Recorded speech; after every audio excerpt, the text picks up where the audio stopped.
the raid that changed Final Fantasy XIV history by Rinon. I'm actually really excited for this. I hear this is one of the ultimates, and I haven't quite got to the level where I can run ultimates, but I had heard that this was very much an influential raid within the community. Today, I want to tell you a story about Final Fantasy XIV that you may or may not be familiar with. A story about righting wrongs, about a community united, that sometimes it's a good idea to be careful what you wish for. The Heavensward track. The release of Heavensward in June of 2015 was a completely different time compared to the FF14 of today. Yeah. The MMO was still finding its feet off the back of a major relaunch, and it was clear that the developers were still in the process of developing a format and structure that proved successful in all aspects. A Realm Reborn had done great, and had pulled the title back from the jaws of permanent shutdown, but they weren't out of the woods yet. They needed a second hit to prove that there was staying power. Heavensward was a gambit, a risky entry focusing on character-driven narrative, adding complexity to combat systems, and expanding the world. The writers weren't afraid to make bold moves either, such as killing off fan-favourite character Haurchefant in a Yeah! That's actually the thumbnail on the VOD channel. brutal fashion. This death reverberated within FF14's community, and to this very day people recall it as one of the most emotionally impactful moments that they've had in this decade-long game. Shirts were made, memorials were hosted, and great loss was felt. But what if you could change history? What if you could save it? So I know that the EXs are kind of like what-if scenarios, or at the very least, like Savage, like Arcadian Savage, because you talked to the bin store, right? And it's supposed to be a retelling. It's why, spoilers, obviously, for anyone who cares about Final Fantasy XIV spoilers, especially if you haven't got there yet, because we will be talking about spoilers throughout this entire video. Like Shinryu EX, right?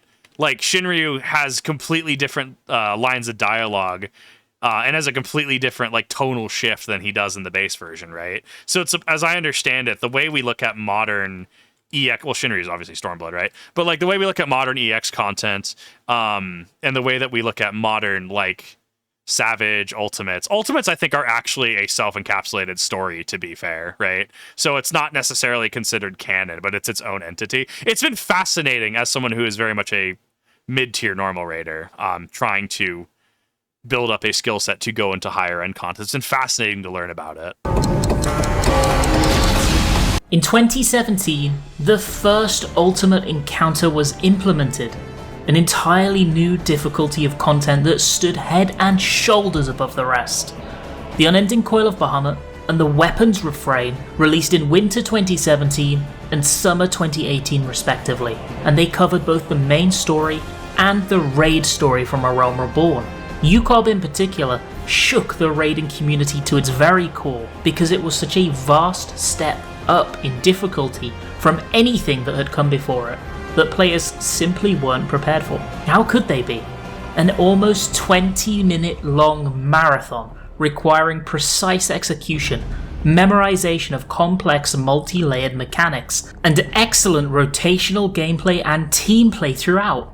Dude, I love it. Dude, I want it. I want it so bad. But that's one of those that like I take a week off minimum in Prague. The best groups in the world would spend a week plus of full-time gaming to practice, solve, and eventually clear a single one of these fights. They were that hard, and instead of being completely original encounters, they would instead be ballads sung of previously released fan-favourite moments from the game's past. But the community loved the challenge, and they rose to it, eventually coming out the victors. Anticipation was high amongst players to see what the developers would do to pay homage to Heavensward, how its trials and tribulations would be covered in Ultimates. Then, Shadowbringers released in 2019 to massive critical acclaim, and just a handful of months later, accompanying its 5.1 patch, came the Epic of Alexander, the ultimate raid themed around Heavensward's Alexander raid series. This was another massive success, and despite some small controversies regarding the core puzzle mechanic and Smells cryptic and unintuitive mechanics I've seen in a long time. Interesting. Enigma Codex, and ended in the loss of the ability to place waymarks in combat thanks to a third-party tool used by the world-first group. Bro, please! Oh, come on!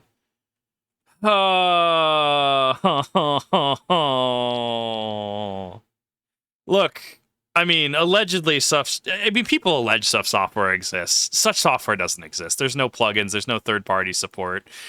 People who do, are definitely, in violation of terms of service, right? No one would ever talk about such things in game, obviously. But this is actually why, if such a thing existed, no one would actually ever really talk about it, right? Make sure everything's clean, make sure everything is a good legal clear, if that makes sense, right? I think we actually ran into this in Dawn Trail, right? Didn't the Dawn Trail, was it Eden? I can't remember which one. I think it was FRU. I think the World First team allegedly was also doing some shenaniganry behind the corner. I'm sure it's all just like monitor settings and stuff. Maybe they're setting up crosshairs to be markers. Absolutely, just wild stuff. This raid set the bar even higher in terms of spectacle and the creativity of the mechanics we could expect. All eyes looked to 5.3, where an ultimate was scheduled to release that was hyped unlike any other. One which would cover the main Heavensward story, DSR. the Dragon Song War, in all its glory. It was then the disaster struck. The pandemic hit, and understandably, the development team struggled to effectively move game production from their office to a working from home environment quickly. Patch 5.3 was delayed for months due to this upheaval, and the ultimate release was subsequently postponed until patch 5.5, which wouldn't come for the better part of a year. After a long wait, biding their time, Raiders. I can't imagine, because I started in 6.4 and caught up by 6.55, right? So I missed all of this. I missed QEX, I missed Raban EX back in Stormblood. I missed a lot of stuff. 5.2 into 5.3 was a huge story beat, and I heard that the delay was it was definitely felt. But I mean, there's not really much you can do when there's a literal pandemic that was raging at the time, right? That wait must have been brutal. Is tuned into the live letter showcasing the features of patch 5.5, only to see this. The raid had been delayed again. Oof. This time until patch 6.1 of the next expansion, Endwalker. Were it to release on time, this would mean an almost 3-year gap between the Epic of Alexander and this new ultimate. What the live letter did tease though, was that this ultimate would focus on the Dragonsong War in a what-if scenario. What could that mean? This was the first time an ultimate release had deviated from the broad strokes of what had actually happened. Endwalker was the perfect storm. In the months leading up to the expansion launch, the game saw a massive influx of World of Warcraft players, tired of the current state of their game, following in the footsteps of massive content creators like Asmongold. Damn! The launch was insane. I think he got to Stormblood, right? I don't know. I don't follow Asmongold. I know he got banned recently, I think, because of submission. But then obviously that was overturned. So the stuff like that is completely legal on the Purple app, let's be honest. It's more of a commentary on the Purple app as a whole, if I'm being completely honest. Yeah, I heard that it was pretty bad. That's what led to QEX. And that's the thing. It's the Helldiver situation, right? You can only reasonably prep so much server space when you have a literal mass exodus from WoW. And I'm not even necessarily faulting WoW. I like hearing Bellular WoW, or Bellular Warcraft. I like hearing the updates on WoW and stuff. It's fascinating to me personally. It was in a bad state. It's in a much better state as I understand it now with Midnight. I'm sure it has its own controversies. I'm sure that it has its thing. But I don't know. This was a time. I heard the queues were absolutely awful. And it's weird because who do you get angry at? You can't really get angry at 14 because they what do? Do you get angry at Helldivers, week 1 because they didn't have the server space? Do you expect them just to buy all of these? It takes time to integrate new servers. Do you get mad at them for not immediately going out, increasing server cap to insane proportions. What happens when the player count inevitably drops? Are you expecting them to work at a loss, right? But at the same time, it's like you can't play the game that you physically bought. So like there's a give and take on both sides. So it's a weird one, right? And even then the DDoSing was really... DDoSing's been bad. I hear since Shadowbringers, at least, DDoSing has been really bad when raids launch. Like, they didn't even cover it really, too, right? The way I heard it from someone who used to Savage raid back in, like, Shadowbringers was, yeah, raid comes out, we just expect to get DDoSed in 14. That's the expectation, you know? Week 1, month 1, just expect the DDoSes. If you're going to prog it, just have patience. And that's just kind of the standard, it seems, for 14, is new content comes out, like Arcadian came out, and, yeah, we're going to get DDoSed. 14's not really going to talk about it. There's not really even going to be... I don't think there was even a mentioned fix for the Dawn Trail one. But, yeah, if you plan to hardcore raid, just know that going in. Insanely lots of World of Warcraft players tired of the current state of their game, following in the footsteps of massive content creators like Asmongold. Damn! The launch was insanely successful, reaching never-before-seen player counts. The story almost universally adored, and the implementation of brand new jobs such as a Reaper and Sage had expanded the job portfolio to a whopping total of 19. And in the trailer for patch 6.1, finally, it was time. Oh, I remember patch 6.1. I remember exactly which one that is.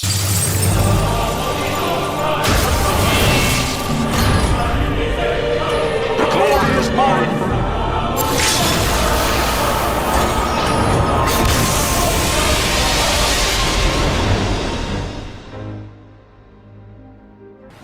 The date is April 26th, 2022. Servers are coming up soon, and with them comes the release of Dragon Song's Reprise Ultimate, the first Endwalker Ultimate, and what will undoubtedly be the most memorable fight Final Fantasy XIV has seen in over 3 years. Hundreds of groups are hyped, connected. The DDoSing is gonna hurt. I guarantee you there's gonna be DDoSing during this, right? To their Statics Discord calls and ready to jump in the moment the servers go live. Before the action kicks off, I want to quickly familiarize you with a few of the major teams that you're going to see popping up more than once during this video. Kindred, a popular world racing team. Fimsh. Safety Helmet, featuring everyone's favorite bald American Xeno. The Bald Samurai. Okay. Hit Harder. What a cool dude. I've hardly watched his content, but dude's actually like super cool. Featuring Stahl and friends from the group that placed world second in the Epic of Alexander race in 2019. What the fuck? Neverland, a newly formed non-streaming group that looked like a real contender. Thoughts Per Second, the world first group from the Epic of Alexander. Kryl, the Japanese group featuring Sasuke himself. This pro is amazing, not just for doing the fight. Otterhouse. I actually have no clue who that is.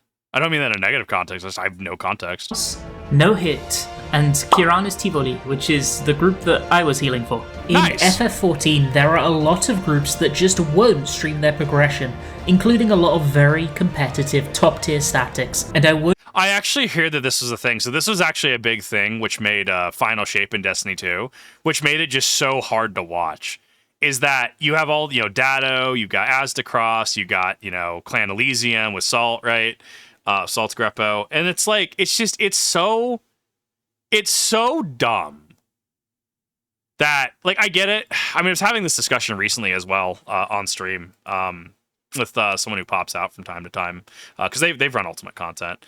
And they've, even in the WoW perspective, I guess screen hiding is a thing. Like, I get it. You don't want to disclose strategies to your opposition so that they claim and/or Sleeves world first, and especially with WoW, because I guess you have a rolled out release. So like US will release first, and it's a risk reward versus EU getting it later, because then EU could actually see the prior mechanics and catch up. But if NA clears it first, NA just clears it, right? So there's some interesting back and forth that seems to happen with the raiding communities, and like I like hearing about the discourse and like the cost benefit and stuff.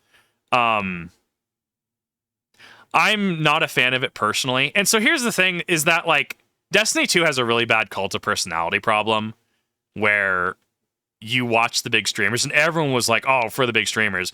It was like, what, a PvP clan who took the raid that actually mattered?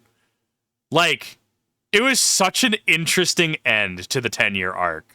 The fact that we had all these big creators streaming and screen hiding and stuff and planning, and it was a PvP clan of I think dads who took it on their weekend off.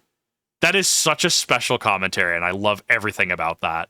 Sasuke was in the Stormblood EX version. Gotcha. I wouldn't be mentioning them too much here unless they're especially relevant to the race. With less than an hour to go before the race to World First was set to begin, a screenshot started circulating which put the entire community on edge. This is a picture which at the time was considered either leaked or doctored from the unreleased encounter from a never-seen-before phase. There was no way this could have been spoofed in current Final Fantasy XIV, and there was no explanation for how anyone had got hold of this screenshot. Data mining absolutely happens in FF14, and that information gets circulated fairly publicly, but it's usually limited to buff and debuff icons, text, and weird Fisher-Price versions of the boss models. Nice! An actual in-game screenshot from what looked like live gameplay with enemy models and everything seemingly functioning? This wasn't possible. Even if some group had somehow managed the impossible and got on a private server functioning on current patch with the new ultimate, and it didn't implode, there's no way this could realistically be done. I wouldn't even know if 14 would have private servers. That honestly sounds like information that even if someone knew if they existed, which I assume they don't, that wouldn't be information that anyone would be circulating. Sure, there's the part of my brain that's curious, right? But it's also the same part of my brain that's yeah, it'd be cool to know, classified information. I don't want to deal with that. I don't want to deal with the paperwork. I don't want to deal with the black SUV showing up at my door. So I'm good, right?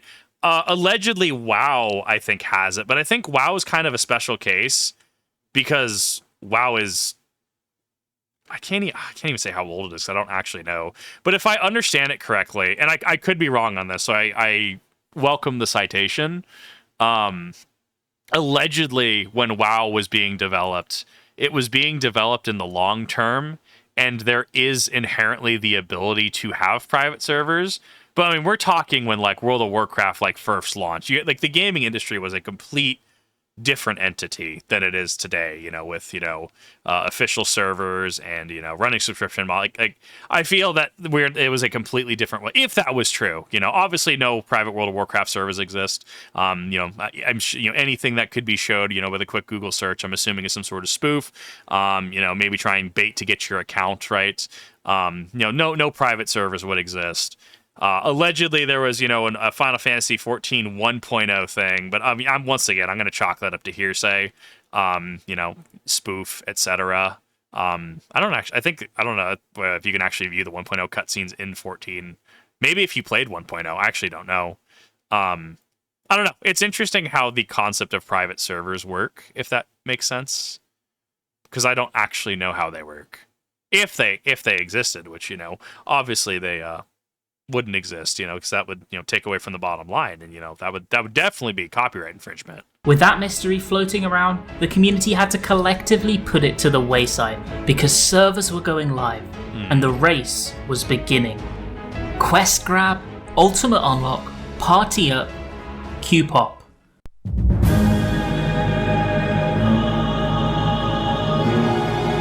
I don't even think I have the ability to unlock the ultimates yet. I think I have to do the Savages first. What awaits you upon queuing into the instance is this. The exact same bridge you watched Harshaphont die on all those years ago.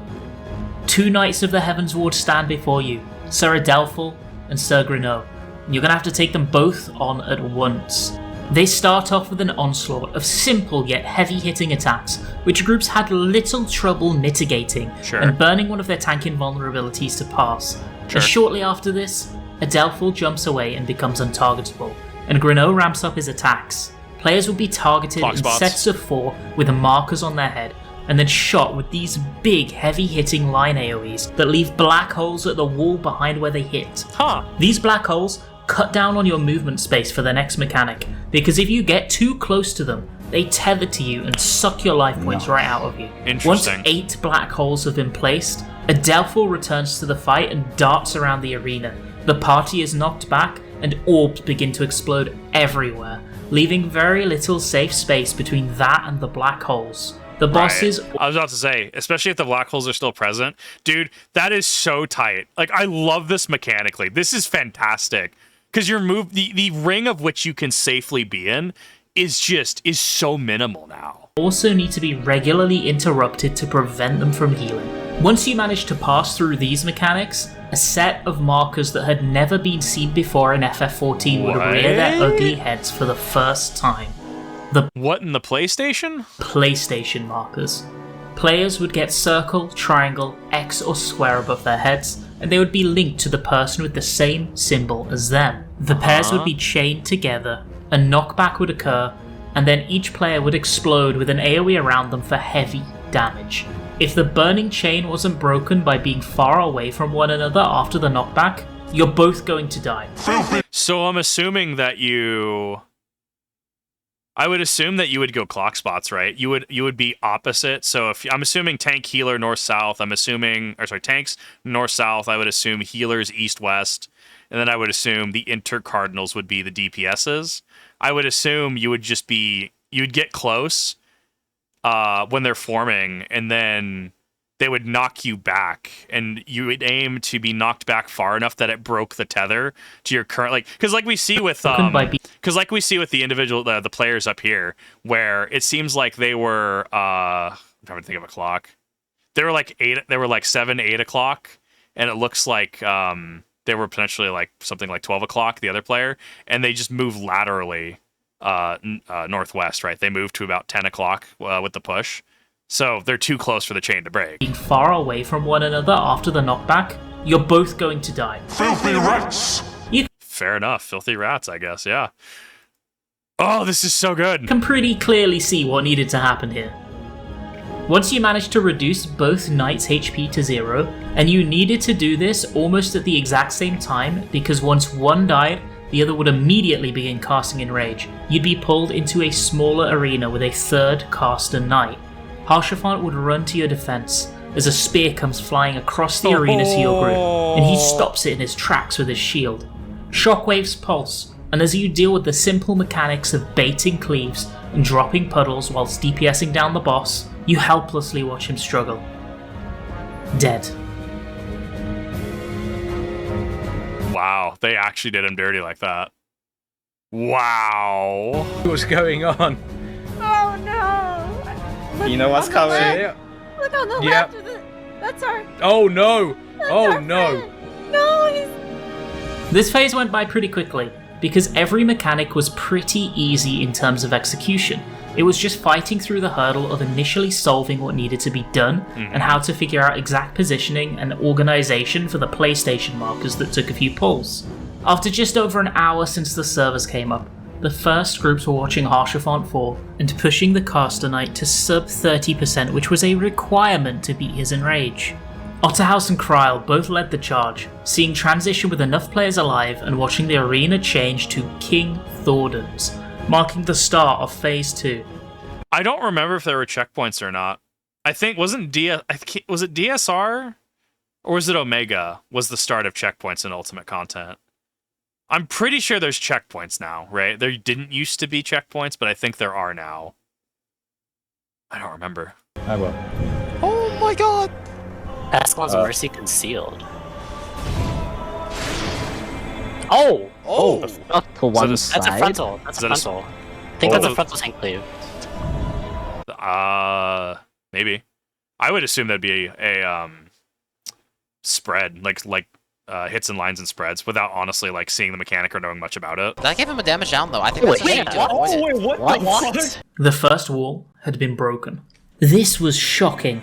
There was a checkpoint in the encounter after you Okay, so it was this successfully landed your first attack on Thordan, so you didn't have to do the first phase again for the remainder of the 2-hour lockout.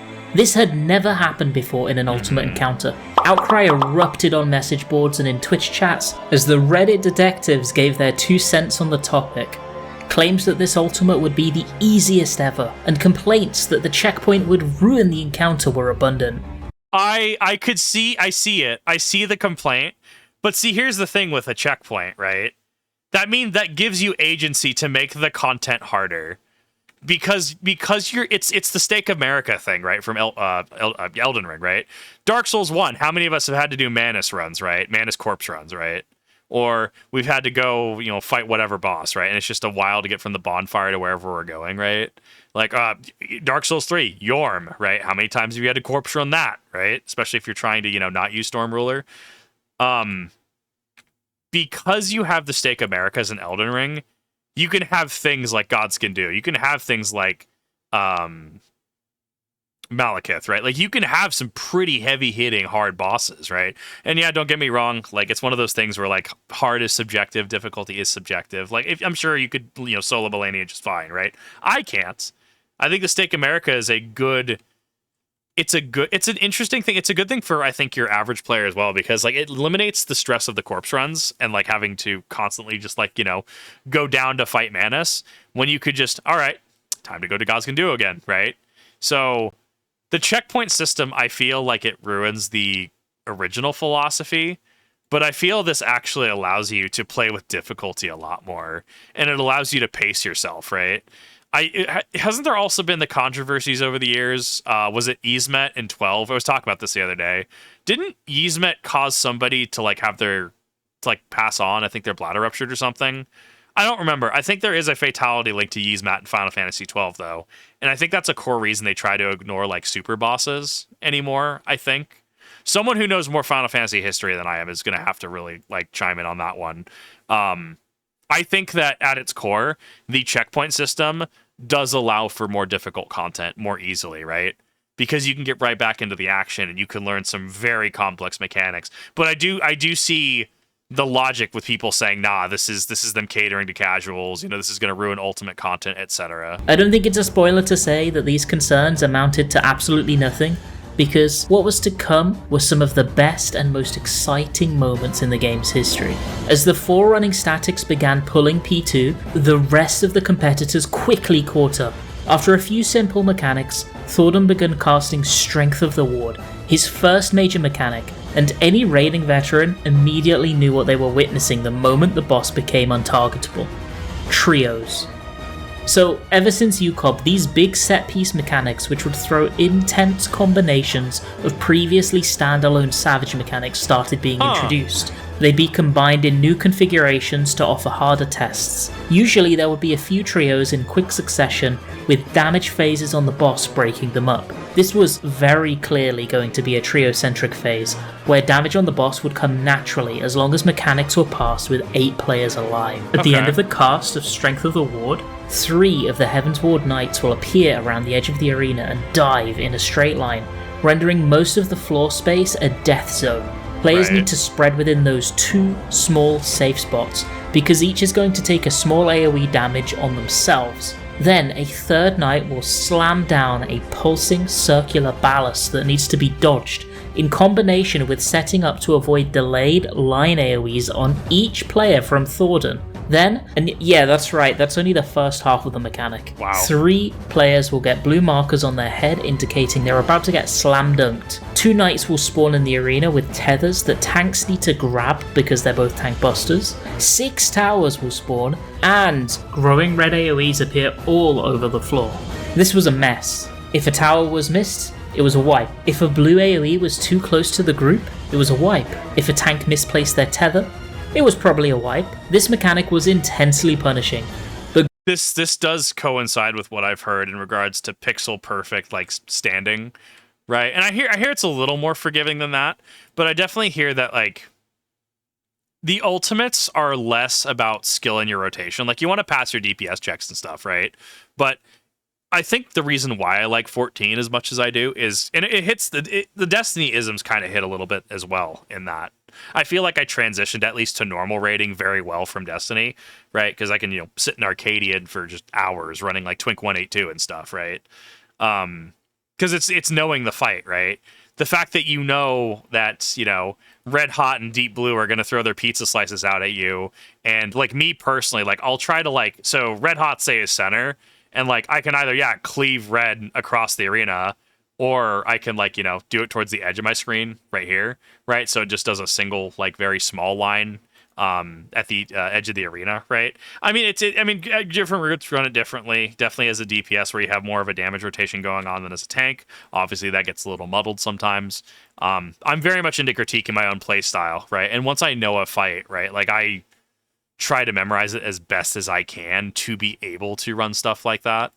But then again, this is only Ultimate, and I've been doing decent. Like, I mean, getting to Phase 5 consistently in Doom Train EX with random pickups and stuff, right? But I'm no Ultimate Raider by any means. So stuff like this genuinely fascinates me. And the fact that it's knowing the fight, I think that the other part of this comes down to knowing your rotation as well. I don't know, because I know we have like optimal rotations we've talked about recently, where like your OGCDs, generally damage rotations, are measured in 2 OGCDs per GCD. You can triplicate if you live like on top of the server and have like single digit ping. Technically that could output more damage, but consistently, let's be real, we're not playing with like 10 ping, right? So at least that's as I understand it. It is technically possible if you have like 10 ping, but generally damage rotations are done with 2 OGCDs in mind. So that makes me actually wonder how much credence there is to Ultimate content and actually knowing your rotation and doing optimal damage rotation. But I think someone in chat earlier when we were streaming 14, I think they clarified that you could run Ultimates right now with like 4 Summoner, 2 War, whatever, like the 4 least damaging classes in the game. So on that understanding, that would tell me that the game is very much what you know, rather than trying to, put emphasis on knowing your rotation to a T. But then again, we also say like in standard content, most people don't even use their full rotation, right? Either things die too quickly, or there's just not really a need to. So you can kind of truncate certain parts of your rotation. I play Black Mage. I main Black Mage on DPS, and I'm still trying to do stuff a lot better. Like I'm criticizing, where I could be slide casting better and stuff. So stuff like that is like, it's stuff I'm actively working on. It's interesting. I don't know. This stuff fascinates me. I know it's one of those like really boring reactions. Like the video itself is great. The base video is great, but it's definitely one of those boring reactions where like I get really super introspective and I try to like insert some of my own experience into it, which I guess is React content at its core, right? But it's a lot of mulling over things. Groups pushed through. After this, they got a brief respite, aside from the tank who just got hit in the face a few more times. Nice. Followed by the cast of a mechanic that will definitely be memorable for most of the racing teams, Sanctity of the Ward. This was essentially 2 trios in one. Ooh. The first was simple in concept. A giant red eye would appear on the edge of the room, as would Thordan. Don't look at them. Knights would spawn in the room, and 2 random players would get a 1 or 2 sword on their heads. The players would be leapt on in order by the Dark 1 to 2. Knight twice, which was a shared damage that needed 3 to 4 players to survive, and also did damage based on proximity. So the one group would need to be away from the Knight, with the 2 group being behind his initial spot. This seems super doable, until you factor in the fact that the arena at the time looked like this. Winnable? Or you could just do this.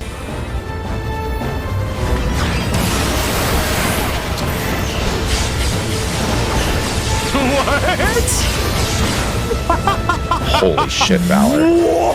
That is knowing the fight. That is knowing in what sequence those go off to be able to do that. That is wonderful.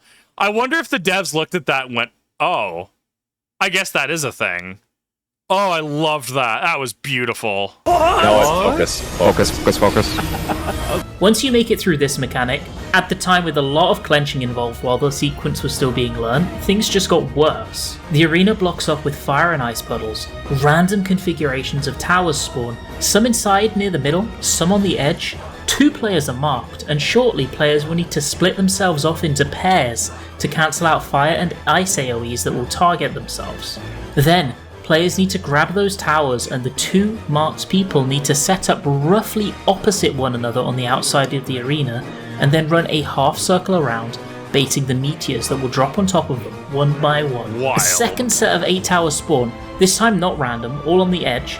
A knockback happens, and players need to end up in those 8 towers. In theory, this mechanic sounds like a lot of very simple things on top of each other, and I mean, I'm this is one of those that I would have to prog this. I'd have to practice this super hard. There's a lot going on here. it is. The issue is that there is so much randomization that a number of rules needed to be made to deal with every single permutation. There was a chance to need to swap meteor positions, to have players swap spots. There were so many variables that solving this consistently wasn't going to be a simple task. Groups spent hours here, bashing their heads against this one mechanic to hone their strategies and develop a workaround for every new pattern that arose. There were alternative solutions too. Counseling. Holy shit, lol. Whoa! Fuck damn. What the fuck? The ninja way, dude. Once you managed to get through this mechanic, Thordan and his knights would rally together and cast Ultimate End, causing massive group damage. If you survived, he'd be so taken aback that he'd start panicking. And if you made it through to this point relatively cleanly, a kill was absolutely in sight. And so, one by one, the kills came in. Groups were still pretty close to one another at this stage, and in the later stages of day 1, Thordan met his end. I love how tired he is when he gets near the end of his health bar. I know he does that on in normal as well, right? Like he just starts to get tired. Well, I'm curious why his hot bar is set up the way it is, because it looks like he has. I don't know why his hot bar is set up the way it is. It fascinates me. Because he has similar things tied to across like 3 different bars on the same button. Maybe it's for redundancy? Time for Phase 3.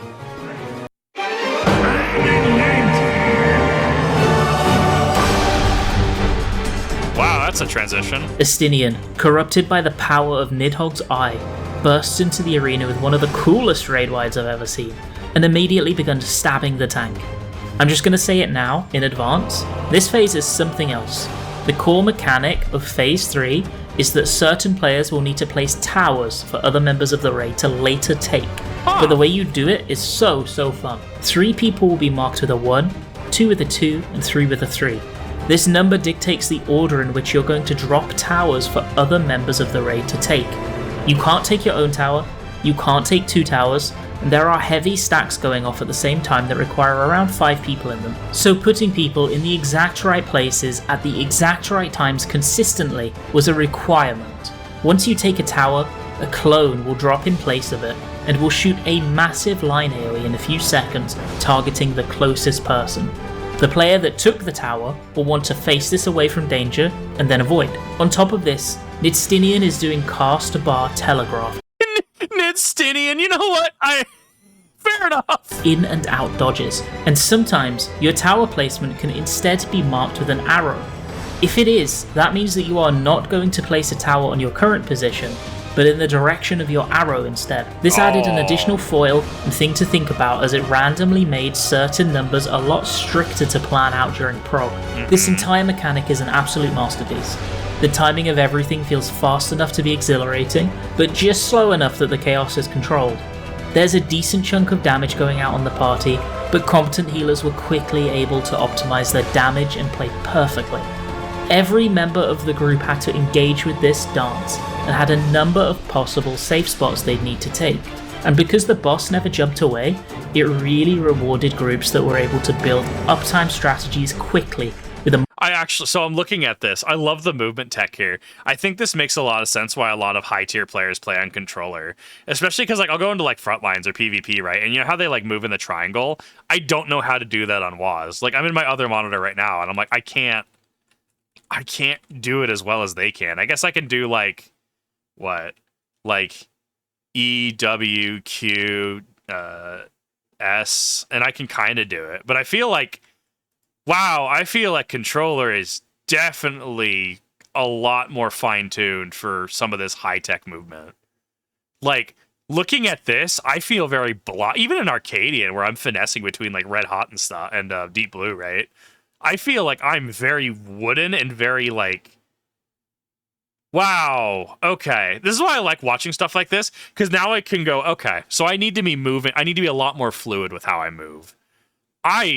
Oh, man, it would be a long time to get my Black Mage to deal with movement like this. Wow. It really rewarded groups that were able to build uptime strategies quickly, with a more lenient enrage later down the line. Honestly, thinking back on it, this phase on the whole is definitely a contender for my favourite ultimate phase ever. There was a weird bug that could occur that people referred to as the Brazil Tower, but this was patched out pretty quickly, so it's not too bad. Once you deal with the entire Dive from Grace sequence, 4 towers spawn in the Intercardinals. But these are special towers, because some of them have 3 towers inside, or 4, because they're silly little guys. There will always be 8 players required in these towers in total, but they will rarely be evenly split 2-2-2-2. Instead, players have to adjust to these random tower configurations to stop them from going boom. After this... Bro, can we get that in normal content though? Like actually, I feel that's one of those things like Tether that they could actually really bring in to like normal content, right? Like, I mean, we see multi-tower. Don't we see multi-tower in Golbez EX, right? I think. I've only done it unsynced. You can triple mit. You have to use your 40 in Dawn Trail, but you can triple mit his big hit. I can't do it twice in a row because I don't have that much of a cooldown, right? My cooldown's not that good. But, like, specifically because my 40%'s on cooldown at that point, but if he gets to that next one. But, like, something like that could honestly go really well in normal content, I feel. Like, imagine just a trial, right? 8.0 trial. And, like...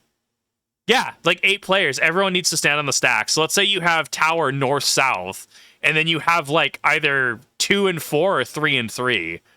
And the DPS would have to like adjust to that, if that makes sense. I think that could be really cool. I mean, to be fair, we already have Light Party as of Necron, right? Just Necron in what do you call it? I mean, we've had, like, Light Party stacks for a while, normal content, because that's where you don't stack the stacks, right? Which is why I hate Crystal Tower, because it incentivizes stacking the stacks. That's the one instance in the game where that actually does things. And even then, you're not technically supposed to, but everyone does it anyways. I'm guilty of this, too.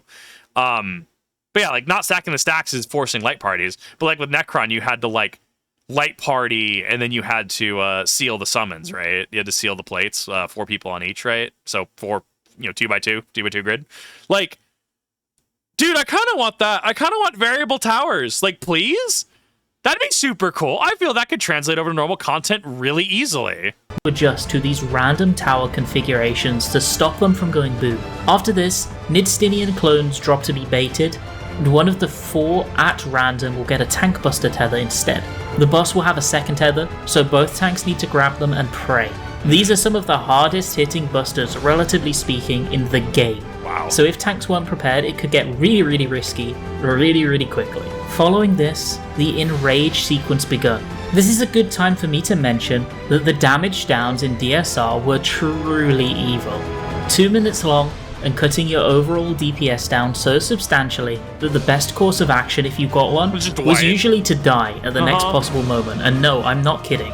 Wow. If a player held the damage down throughout a phase, it was highly likely that you just were not going to meet the DPS check. The checks had not been completely insane, but they were definitely tight enough to demand mostly clean play from 8 competent players.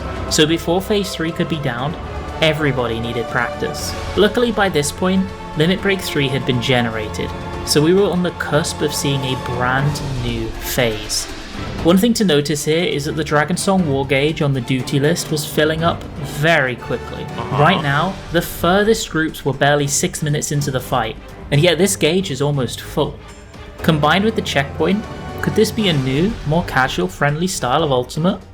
People were concerned about what exactly was happening here. Was there a twist? Then, out of nowhere, Thoughts Per Second posted a clip on Twitter.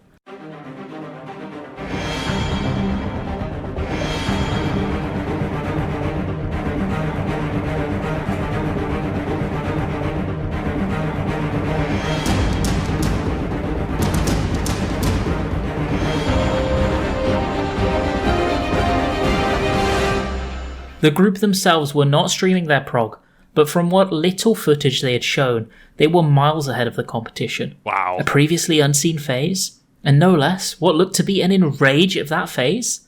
How far ahead could they be? Nonetheless, we didn't have to wait. It's just the PvP clan for Final Shape, just like, yo. Like, I remember hearing the reports watching the World's First. Like, yeah, just hearing, like, I'm sorry, a group already finished it? Oh, it was wild. That is... I mean, if they're not streaming as well, I think that like I definitely get performance anxiety when I stream sometimes, right? Like I will definitely start to miss input, and I will start, especially when I get tired as well, because it just takes up like multiple parts of my brain, right, to actually stream and do things. So there's benefits to not. Long to find out, because No Hit managed to down Nidhogg shortly afterwards and make a real headway into a brand new phase before they promptly ended their stream to hide their new knowledge from the competition. Yeah. Trial followed soon after, and then we were on to phase 4. You get it. I think more and more I'm just normalized to this just being raid etiquette. I didn't like it in Destiny, but I don't know. Destiny's an interesting case. Yeah, if this is just how this works, I mean, it's just how this works. That's how raiding works. You'll hide your progress, and then you'll show what you can. 3階A 基準で A 基準で3階 Ooh, so that was a leak. Okay.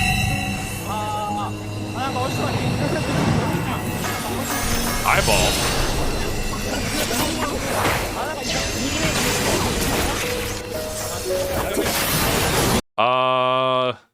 Where's his buff bar? I don't know where he's keeping track of his buffs. I'm looking around his screen because I actually have mine like right here, like front and center, because I'm blind. Part of that reminds me I actually need to get new glasses. Like you know when your glasses are covered in like dust? But yeah, imagine that just baked into the lenses. I don't even know how it happened. Just one of those that I should probably actually get done in the next payday or two. You know, it might actually be cool to play 14 and actually see what I'm doing. Might actually be pretty cool. Yeah, I don't see his buff bar, or at least I can't see it. No, it's down here. Okay. I'm thinking maybe it's like a Hades situation where you get like red buff, blue buff, or like an Omega situation where you get like M buff, F buff, and you can only attack of that. So you can either attack right eye or left eye, and you light party that. I would assume. 回復嘅咧，自己回復。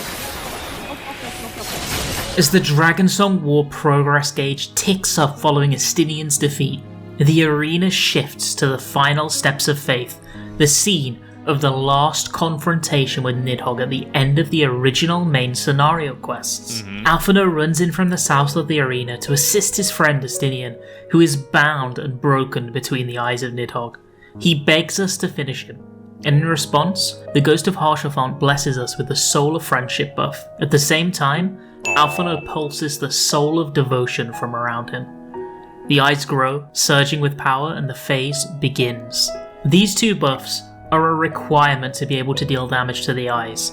Each buff corresponds to one of the eyes, and possessing the buff means that you can hit them. This was the first point of contention between groups. It was totally possible to stack both buffs together, but was this the right idea? Would this bite groups in the butt later down the road? Why is it that there are two separate buffs obtained in two separate ways? Thanks to the puzzle elements that Ultimates have traditionally introduced, it was definitely within the realm of possibility that the correct play was to split the buffs to avoid some unseen failure state later. Right. For the sake of progression though, most groups opted to take the risk and stack the buffs together, allowing them to double dot and cleave both eyes, making the DPS check much, much easier. I mean, in the interest of prog, especially with cutscenes, especially because I'm assuming Phase 3 also checkpoints, right? In the interest of prog, I could reasonably see this being the play. I could reasonably see this as if we end up in a fail state, like, because I don't see it persisting if there's a Phase 5. Right? I don't know how many phases there are. 90 out of 10. I'm assuming this is final phase, right? Like, yeah, I could definitely see this, like, you know, oh, you did this at the start of the fight. Now it's, you know, foobar, right? Like, I could see that being the logic, right? But if wiping just brings you back to the checkpoint anyways, I feel like trying it now and trying to scout the rest of the fight is the correct play, because at least you gain more information, right? Even if the correct call is to split them later, at least you know, and at least you efficiently took care of the eyes. At least that's how I would say it. So let's break down how this phase actually works. The red eye will tether 4 players with red chains, and the blue eye will tether 4 players with blue chains. Players that take damage while linked to the red chain will deal a chunk of damage to the red eye, whereas when players with the blue chain take damage, they heal the blue eye. You can trade tethers with another person by standing on top of them for a second or so. So the goal of this phase is to create a setup which has the players about to be hit with the red chain and avoid taking damage as a blue chain. 3 orbs spawn around each eye. A large yellow orb and 2 blue orbs. Yellow orbs should be popped by 2 players and blues by 1. After a period of time, the blue orbs would grow, and if you left them too long after that point, they would explode, killing everyone. Growing an orb would make them deal more damage to whoever popped them, and if you consider how the chains work, it's pretty easy to see why that may be a good thing. Right. So you'd pop the yellow orbs, trade the chains, and then pop the 4 blue orbs, chunking the red eye. Next, players with a red chain will be dived in sets of 2 by mirage dives from Nidstidian clones. These do massive damage and apply a vuln, so if you take 2 in a row, you die. This happens 4 times in total, for 8 dives overall. Wow. So the goal is simply to trade tethers between dives to make sure that nobody with a vuln up possesses a red dive. The eyes are then going to cast Steep Enrage, and this acts as a pseudo enrage for the phase, because each eye does this attack individually. So if both happen to be alive at this point, they're both going to cast the heavy hitting raid wides, and taking 2 of them at once was very close to unsurvivable. The ice phase was deceptive, because the difficulty in the ice phase was not in solving the mechanics or even in executing them. On the whole, this was honestly the easiest phase to execute in the encounter so far, aside from the pre-checkpoint door boss. The biggest issue with the ice phase is that they had a relatively tight DPS check that required clean play and no accidental friendly fire on the blue chains. And the groups were just getting deep enough into DSR to fall victim to the consistency check. The hardest part of progging eyes was seeing eyes, and this was where groups had to really focus on building their consistency. A new goal became not only progging and killing eyes, but bringing Limit Break 3 over from the previous phase without using it. This would free up a melee or ranged LB3 if needed to lessen the strain of the eyes enrage, or even to keep further into the fight. As the leading groups were approaching the eyes enrage, once again, the TPS Twitter reared its head, posting this clip without context.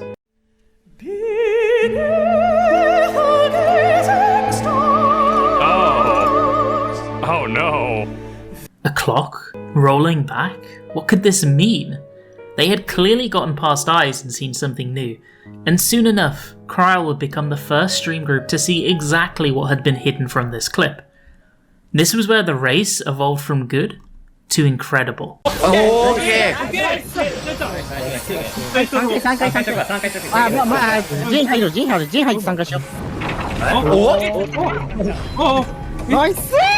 何これ And you're back to the beginning.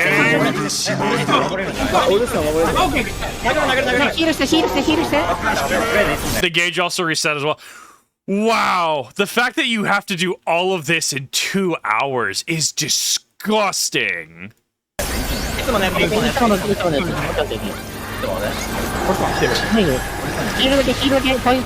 So I guess artistically you went through the Dragon Song War again, albeit harder, and now this is an attempt to, I guess, break the cycle, question mark?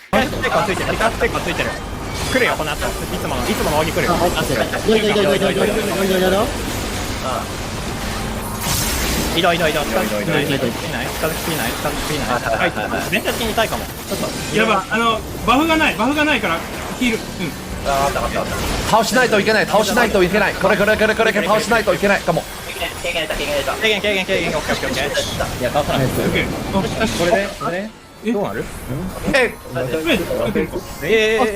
取り返す That's right. When you successfully defeat... I don't know who this is. I have to, let me hide my model really quick. Their model is honestly peak though. Like actually A+. Phase 4, and play out the full Dragon Song War the way it happened, the clock rolls back, and you find yourself back at the start of the fight, the exact moment that Harshaphont dies protecting you, at the end of Phase 1. You must play out events again, just the way they happened the first time, watching your friend fall, defeating Sir Charibert, and phasing back into Thordan. It was a time loop. This was mind-blowing. In the second loop, everything was the exact same as the first. So what do you do differently to break the loop? Is that supposed to be the logic here? That you're just trapped in this loop forever? So that also begets the question, if you get to 90% and then you get to finishing Nidhogg, if you know what to do, do you finish it in one full rotation? Or will this require multiple rotations with slight permutations? Wow, that is a raid. You didn't have some extra buff. There were no new mechanics, nothing. You just tried and failed again. What on earth was going on here? What were you supposed to do? Was it possible to save him? As the other groups one by one caught up and witnessed Rewind for themselves, it was time to figure this out. There were a few things here of note that became the 4 running theories, and groups essentially had to pick their poison as to which one they tried first. First up was completing a second loop in its entirety. Honestly, this one I think was pretty cope, and it was the last thing that most groups were opting to even consider trying, because I think it's the last option. I think, yeah, if you go through the second loop and it's you know, and that's where you get the change, I could see it. But think about how much time we're already investing into that. Like, yeah, I could agree with it being the cope angle. I could agree, but that's where my brain would default to first, if I'm being honest. it just seemed so unlikely. From a design standpoint, doing the same fight twice would make no sense at all. With misaligned cooldowns, it became crushingly hard to consistently meet the DPS check. And honestly, the other options that I'm about to outline next just seemed stronger. The second was splitting the buffs in eyes. This one also seemed kind of cope, kind of unrelated, but no group had successfully managed this yet, so it was definitely a fallback solution that groups could rely on if the most likely scenario failed miserably. Thirdly, before I explain, I want to take you back to Phase 1 for a second to look at something. You see the limit break bar here? There are only 2 gauges, which is usually reserved for light party content. Right. Where was the third LB gauge? Why did you only receive it when you transitioned to the Thornden checkpoint? This had been raised a few times as a little quirk or point of interest by a few groups so far, and even in Twitch chats, but it had been pretty irrelevant, so it was kind of ignored. There was no point paying too much attention to it. But now it was suddenly incredibly important, because after Rewind, you get pulled back into this phase, but with access to a possible LB3, something completely unobtainable before. So a second run might actually be required then, right? But yeah, because mechanically you go through the first loop without access to 3. But now going in, if you now have access to 3, that tells me you have to do the full loop first, and then you can break the loop going through again. Maybe? This had to be it. But before it was even possible to trial, groups had to majorly optimize the previous phases in order to bring across LB3 to Rewind. During prog so far, it was commonly done to use LB3 to kill either Nidhogg or Eyes. But in order to test either of these theories, both of those phases had to be downed cleanly without the use of limit break as a crutch. On the rare pull that a group managed to get far enough to test, they did so, one by one. Melee LB could kill the boss fast enough to free up the group from the mini arena potentially, allowing them to help Harshavon. But it failed. It did not release you from the jail. Healer LB could be used to revive him after he fell in battle, right? Surely Tank LB would protect him from the damage, right? There had to be more to it. Back and forth the viewers went between streams, waiting for another tantalizing Rewind pull to test a new theory. Kryl tested the heal LB and found that it did not res Harshavon, rendering that option a complete no-go. Right. Kirana's Tivoli tested the Tank LB, waiting until he was targetable in the hopes of reducing his incoming damage for as long as possible. And it actually worked. Better yet, it continued mitigating damage on him even after the Limit Break 3 had worn off, but it still wasn't enough. He still died. What was discovered through much trial and error and looking through footage between the 4 running groups was that if you press the Tank LB forward to using it before Harshavon's HP bar appeared, he was actually targetable by Limit Break the entire time. You would remove the debuff on him that prevented him from being healed. This would mean that he had both the damage mitigation for the entire phase from Tank LB, and he was able to be healed by the healers, and the damage on him from the spear became much more manageable. So could you do this in the first loop with the 2? Or is the 3 actually required for this because of the mitigation? I feel instead of quirky, it's thematic, right? Because it's kind of both, right? Because you have to drop it in front of him to shield him from that debuff, right? Thus, the way, he shielded us from the funny spear, right? Huh. Now the game had changed. Now you could save him. Now the race was on. Once you managed to defeat Sir Charibur while keeping your boy alive, the spear slowly taking his life became targetable, and it was a race against the Enraged to defeat it before it defeated him. And the first group to save him on stream, with almost 100,000 viewers in the Final Fantasy XIV category eagerly watching the race, Kryle. 守てよあれ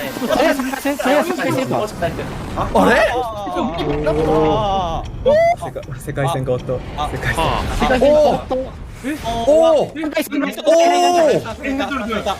Upon saving him, the timeline splits, the Dragon Song war gauge resets back to 0, and you're thrown into an entirely new setting. Things have gone so very wrong. King Thordan is more powerful than ever, having obtained power over the dragons, and now he brings his full force to bear against you. Now, we had to see the consequences of our actions. Oh no! Oh, that's gonna hurt. Oh no! We had to see how we'd pay for rewriting history in such a callous manner. This phase opened with a few simple auto-attack cleaves, before jumping right into the wrath of the heavens. And as soon as Thordan leapt away, it became clear that he just really likes trios, because this was a second trio phase. 2 knights leap down and target 1 player apiece with a tether, and a dragon jumps down as well and stares menacingly in between them. 1 player will also receive a blue marker on their head, the exact same one you've seen earlier in the fight all the way back in phase 2. As a quick reminder, it means that this player needs to be miles away from everyone else. The knights will dive their targeted player shortly, in line with those tethers, and the dives are huge! On top of that you have twisters. Wait, twisters? UCOP twisters? Yeah, the UCOP twisters are back, except this time they've decided to mess with every single experienced raider by giving them a slightly different snapshot timing than they've ever had before. Oh no! It's like when you move a piece of furniture and you keep stubbing your toe on that exact same piece of furniture because it's oh no! I mean, it's a very mundane example of it, right? But it's just different enough that it throws you off. Oh. Meaning that all your muscle memory, built up from 5 years of UCOP clears for friends, completely worthless. Spread the group along one side of the room, let the blue guy stand alone in his blue guy corner, stretch and bait their dives, leaving space for everybody else, and dodge the twisters. As all this is happening, 2 random players will get thunder marks. 1 will get a green marker traditionally reserved for dive bomb-like mechanics, and you need to start paying attention to the knights standing menacingly in the arena. Know that there's a caster and a warrior. Thordan will use his invisible line AoE Ascalon's Mercy from phase 2. The dive bomb will lock in, so place it away from any future safe spot that you may want to have. 1 player will get 5 fireball puddles that they need to bait, and another will get 4 large pyre AoEs to bait. The thunders will explode for a small AoE around themselves, paralysing any accidental target that they somehow manage to hit, and the warrior will use a massive donut-shaped attack, meaning that close to him in a small circle is the only safe spot left in the room. And yeah, this all goes off at pretty much the exact same time. For one of the only times in this whole video, I'm actually happy to say that this mechanic is easier than it looks. Fair enough. It has a lot of moving parts, that's very true, but all the components and mechanics that you've seen before, and they are all, for the most part, what you see is what you get. If you deal with each of these individual components, you will get the win. By this stage, around 10 minutes into the encounter, groups had become more accustomed to the randomized nature of most of the mechanics, and the fact that role-based responsibilities had for the most part been thrown out of the window in favour of more randomness in this encounter, without too much struggle, this mechanic also fell. One mildly scary tank buster later, Death of the Heavens begun to cast. I'm gonna spoil it right here, but this is the big one. This was more like Death of everybody's prog for at least a day, because it was a wall and a half. Damn. When the boss leaves the arena, you're greeted by this complete mess of dragons and knights around and inside the arena, and it can be overwhelming to figure out what you're even looking at, let alone how you're supposed to deal with it. Before I explain the actual solution, I think it's good to mention that one early solution that some groups were electing to try here is blocking the spear from one of the knights. I'm honestly not too sure why they were going for that, because it seemed fairly obvious that it wasn't the right play, but this was one of the earliest attempted solutions. So what happens here? 4 random players get Doom, meaning that unless they are cleansed in some way, they're gonna go splat when the Doom timer hits 0. Thordan, multiple dragons and knights spawn around the edge of the arena, and the warrior knight spawns inside it and begins channeling the same ballast that he uses in phase 2. If you look at the target bar at this point, you're probably going to gulp in fear. Twisting Dive, Cauterize, Wings of Salvation, Spear of the Fury, Lightning Storm, Heavy Impact, all of this is going off pretty much in sync with one another, and the first time pretty much every group got there, they instantly exploded. How are you supposed to develop a strategy for this, when you couldn't even see what was going on because it was such a mess? Upon a lot of footage review and further testing, it was clear that most of this was just fluff, supposed to distract you away from what actually mattered. Twisting Dive was relevant because it signified twisters dropping, and Lightning Storm was relevant too, as it hit each player and required them to spread. Heavy Impact was the ballast, so you could just watch the pulsing AoE and dodge, and the rest just reduced the safe floor space. So what you wanted to do was to funnel players into these 6 small safe spots before being presented with another issue. The non-dooms drop a puddle as all of this goes off. This has been used before in previous encounters, and it's known as a doom cleansing mechanic. So now it was obvious what you actually needed to do to cleanse that doom. It was not a full HP mechanic, you needed to use the puddles. But don't worry, it gets worse. PlayStation is back, and he is joined by his ugly younger brother Dragon's Eye and the Gaze from Thordan. Chains appear once more, a knockback occurs, and the players explode. This is literally the mechanic from phase 1, but with 2 lookaways added on top, and the requirement to have the dooms end up on the spots that you left the white puddles so that you could cleanse. So those are your target spots to go. I mean, I love that it builds upon each other. I mean, I think in good game design, you should be building upon it, right? Where, I mean, yeah, I guess they could have just, had you go through the first loop and then you go back, you change the loop, and then it's completely different. But the fact is, it's thematic and it's also good game design because it builds upon each other. It's intuitive, right? Especially because these are mechanics that you have seen before, right? After all of this, there's a meteor DPS check in order to ensure that you got through this mechanic mostly cleanly. So you had to get it right. This mechanic was hard. For those of you that are doing DSR today, it was a different experience, because there was little to no knowledge of baitable markers and no advanced strategies based on them. For the first handful of hours, the best attempts were the product of pure adjusting around the other 7 people and trying to make some magic happen. Over time, this developed into strategies as groups learnt one another's tendencies and added new rules to slowly add structure into the chaos. Getting the right people to the right safe spots to drop puddles were a major pain point, and once that was overcome, organising PlayStation tethers once the added confusion of the dooms needing to go in certain places felt almost insurmountable. Eventually, after many hours of trial and error, breakthroughs were made. Hit Harder was one of the forerunning groups here, with a high level of consistency at getting players far into the mechanic to see more. Kryl pushed forward, getting part of the group to Meteors, having resolved the previous part partially successfully.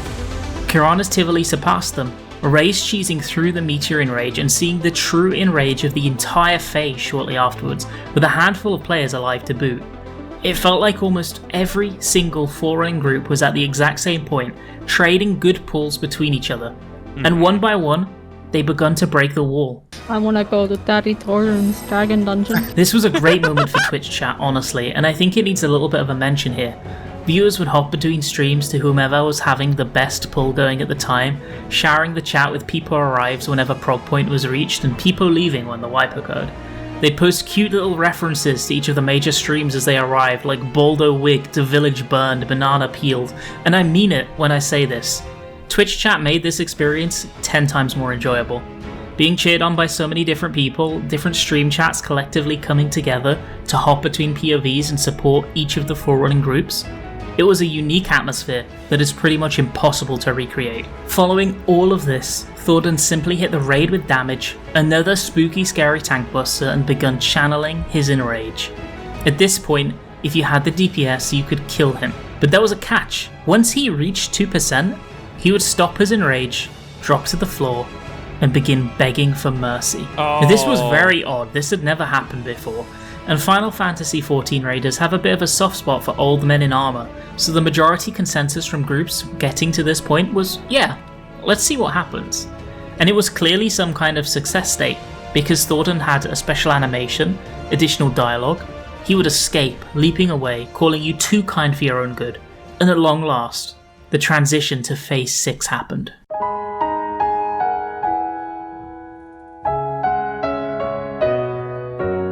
Welcome to the hardest phase in DSR to prog.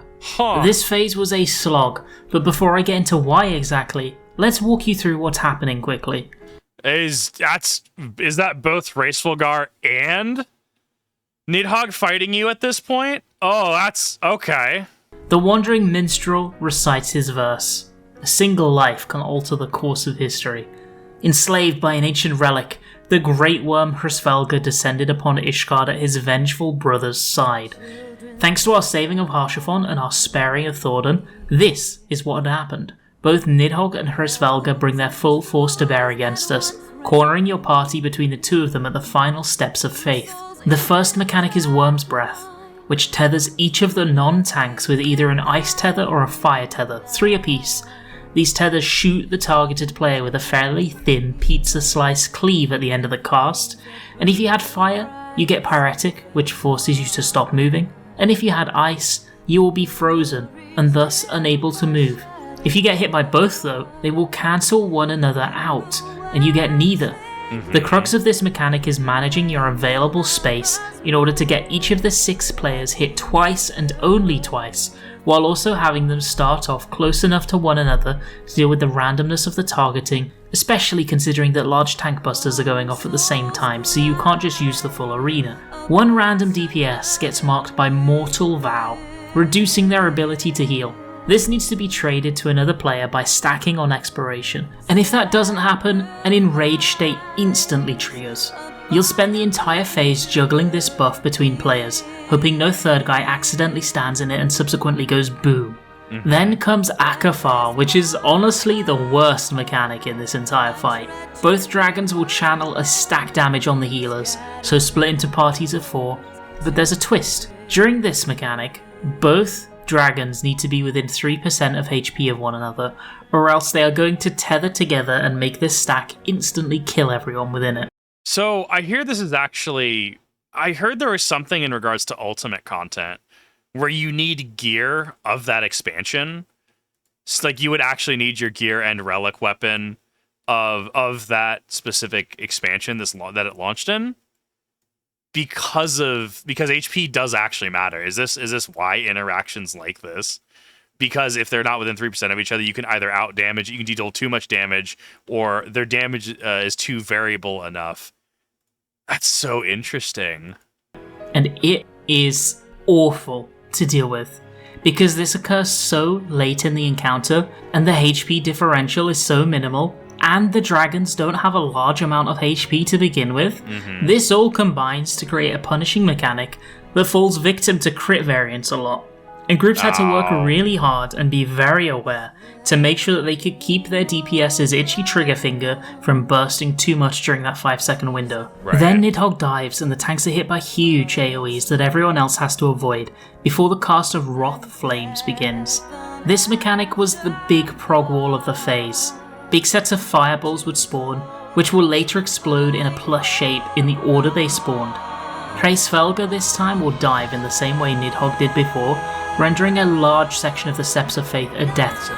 Nidhogg casts Akmorn, a multi-hit stack on the group, and with each hit, a dangerous bleed puddle is left on the floor beneath you. You need to move as one, taking all of this damage, avoiding the fireballs and dives and the brand new Hot Wing or Hot Tail, and then organize into groups, randomly, based into spreads or different pair stacks that can be randomly assigned based on debuffs. Easy, right? There were a few problems here. Firstly, you had to clear all the way up to this phase, which was an insane consistency check. Then, you had to get through both Worm's Breath and the equal HP check, which were both still pain points for practically every stream group. And once you managed to do all those things and get a life pull on your hands, which could take a solid hour of attempts to do, you then had to deal with the massive incoming damage, the random buffs, and locating the safe spot, and figuring out the best path to direct the Akmorn baits in. One word to sum up the progression of this mechanic: punishing. But eventually, after much pain and iteration, strats began to come together. After all this goes down, there's another Akafar equal HP check, which meant the groups had to pay special attention to boss HP immediately after Wrath Flames in order to equalize. Then a bunch more dodging, Mortal Vow trades, tank busters, and a second Worm's Breath. Then, the two dragons will get sick of this encounter, jump to the north, and dive you together, killing the raid. This was quickly solved. Nidhogg is fire-coded and Hraesvelgr is ice-coded. Yeah. And you remember how double stacking the fire and ice elements of the Worm's Breath has them cancel one another out?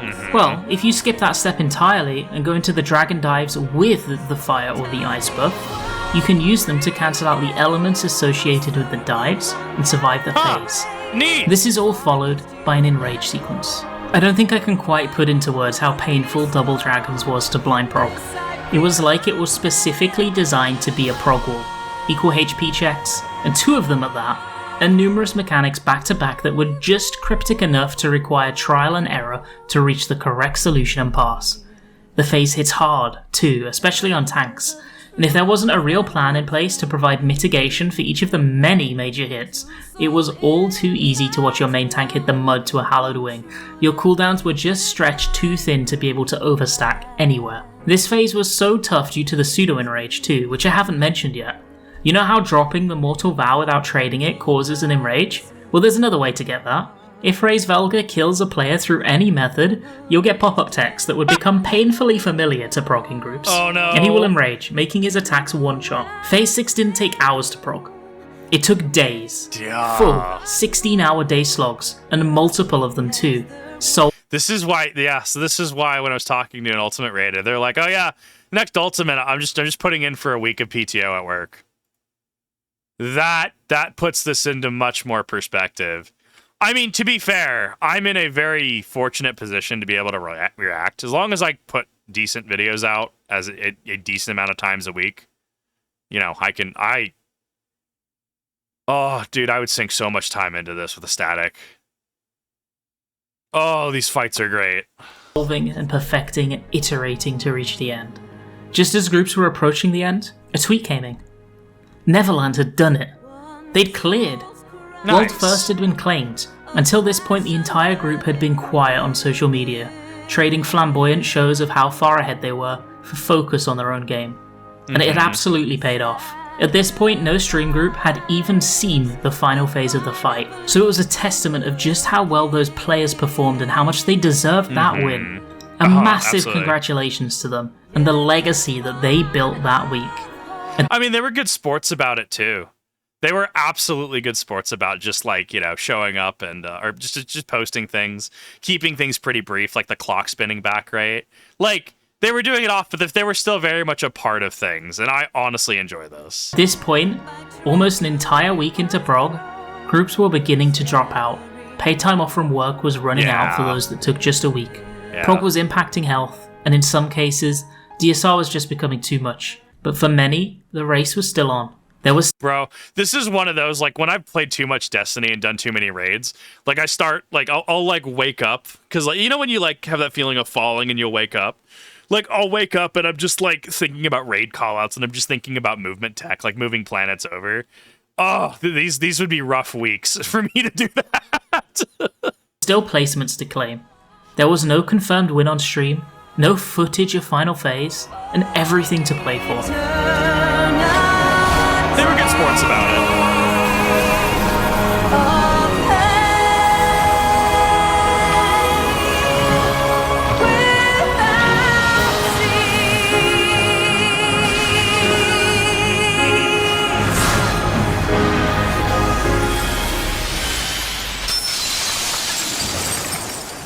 No Hit were the first group to see that transition live on stream, The Shatter. followed shortly by Kryl. Thordan absorbs the power of both the slain worms and becomes what he always aspired to be, the Dragon King.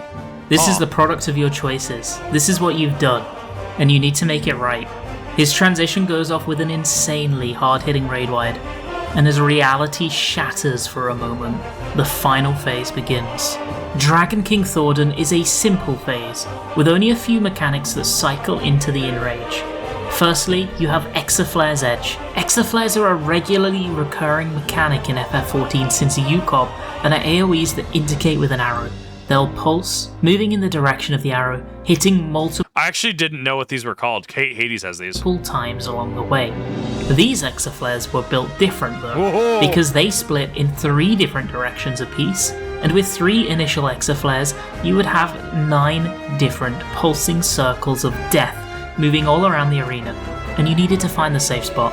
If only it were that easy though, because the boss will also glow with a fire or ice imbuement. If it's fire, you need to be outside the hitbox when the Exaflares start. If it's ice, you need to be inside. These fire and ice mechanics accompany each of the 3 casted abilities, so just assume they're there for both of the other 2 that I'm about to explain.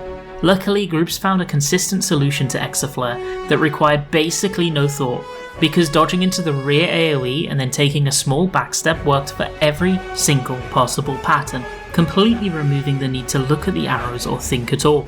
Next came Akmorn's Edge, and based on this naming convention, I think it's fair to assume that Thordan is a bit of an edgy lad. Yeah. Akmorn's Edge is a set of 3 multi-hit raid wides, 1 for the tanks at the back, and 2 for the rest of the party on the north, west, and east.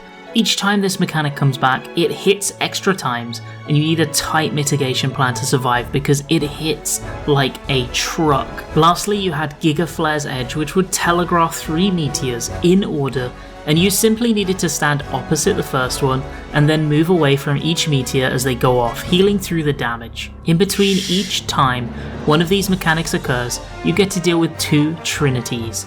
It's called Trinity because it hits 3 people. It attacks both tanks and whichever player ends up deepest inside the boss hitbox. Being hit by Trinity as a non-tank gives you a vuln up, so you cycle between the 6 players of the raid to take hits. Tanks get light and dark vulnerability, and they need to regularly tank swap to prevent their stacks from getting too high. That's it. That's everything. Everything I've mentioned cycles through a few times, and then you get to Enrage. This was truly a pinnacle final phase, with relatively simple to understand dances, but incredibly punishing ones. I think this is honestly fair. Like, keep it simple, right? But do things with it, right? Because, like, I mean, you can definitely over-design mechanics, right? Like, Destiny 2, I'm gonna be honest, right? As much as I get into beef, well, not really beef, as much as I get into issues with World Firsters, because I've had some arguments with, Destiny 2 World First Belters on Twitter, which I don't even use anymore. I honestly stopped using it. I might use it just to post 14 stuff. Maybe, I don't know. But, like, I'm sorry, I got distracted because there's a line of very colorful maids wandering through Limsa right now. That was very interesting. Just clipping into each other. What? Keep it simple, right? Because in Encounter 4 of Destiny 2 Salvation's Edge, the issue we ran into with that is, or the issue a lot of people ran into it, honestly, though, was that the mechanics weren't intuitive. That for someone trying to blind prog that, not only blind prog, but for somebody like trying to like just even do it, the feedback is awful. So someone can say, "Well, you've never ran a world's first kip. You don't have a right to an opinion," which people have. Even though I actually agree with them saying that mechanic is actually hard, like there's not feedback there. You don't have the feedback. Like, the closest I can say to like a 14 player is like, imagine doing a raid. Like, imagine doing, I don't know, like the Tyrant, right? But like, you have to actually have half your party go down during the first Heartbreaker kick. Like, that's mandatory. And then you have to like hard res your party, and it doesn't count as like a death or something. You get a free action to like res them, right? Like, Dude, like I remember like week 1, it was like an essay to try to like explain it. And even then, because of Destiny 2 coding, the issue is that the mechanic also isn't consistent. Because like if you dunk your buff too close to when the timer runs out, like you can get just sleazed out of it, right? Like the whole thing is you had to go into like your respective shaped room, and then you had to like get the buffs inside of it, and you had to come out, and then they had to dunk your ghost at your guardian, right? And then you actually get free resed, and it doesn't actually use up your token. It's a mess. Like that was, I think, an 18-hour prog, if I remember correctly, or maybe the entire thing was that whatever the actual prog timer was. Phase 4 of Salvation's Edge was awful to look at. And I feel bad for every group that had to go through that. Like that was a rough time, especially because we didn't have anything really that predicated that. That is the only, as far as I'm aware still, because I haven't done a raid past Salvation's Edge. I know we got one more, which was a boss rush, but that was the last one, as I understand. That was the only one that really had a mechanic where you technically, quote unquote, died. The fact that like that showed up is wild. So that goes back to say, like, keep things simple, right? Your exaflares are going in 3s, but you can find a simple solution. You have the rotations. You're dealing between, swapping between fire and ice and dealing with an in and an out versus those, right? You're keeping it simple and you're building upon those. And I think that's a mark of great game design. This whole thing is beautifully built. That made you pay attention to the details. It also wasn't unrecoverable either, because high healer awareness could easily fix a messed up tank swap, or a quick adjust and res making up for an unfortunate player death. Phase 7 also hit incredibly hard. The mitigation requirement was tight, and even with good mit, the outgoing damage was high, and precise timing was needed. But this is something that the top groups excel at, and it was certainly not going to hold them back from victory. As more and more groups clawed their way to Phase 7, at this point, all eyes were glued to Twitch streams, watching the attempts get closer and closer to victory. And eventually, Kral stepped up. 意外好きってね、意外好きね。意外好きから。俺背面来る。俺背面。いける。ナイス LB ナイス LB よっしゃーナイス。ナイス。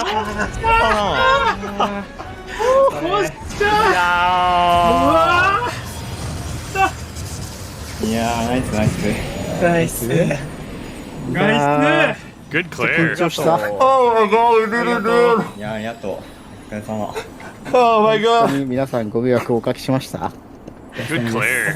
Wow. おしゃべさん本当にありがとうございました。ありがとうございました。That's so worth it. Oh my god, dude.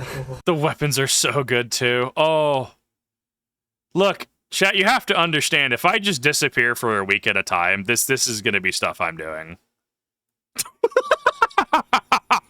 I would spend a week on this easy.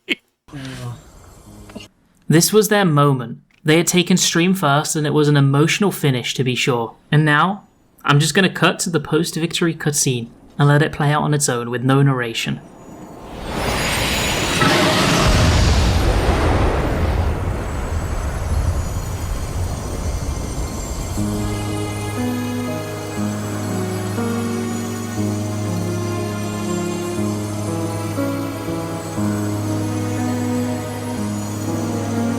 I love this.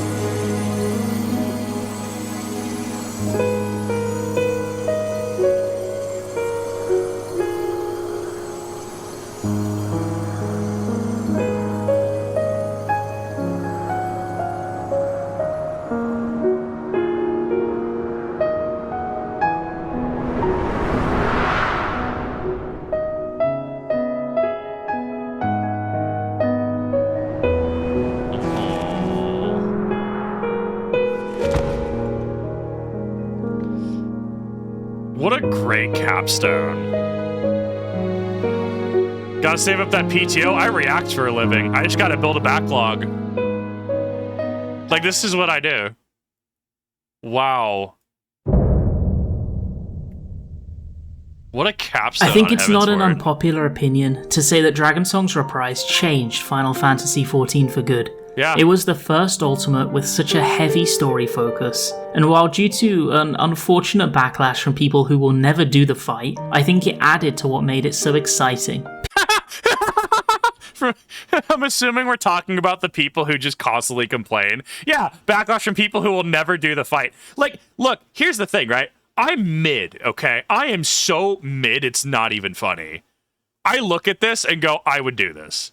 I would prog. I would sit there and I would absolutely do this with people. 100%. This looks fantastic. I love this. Like,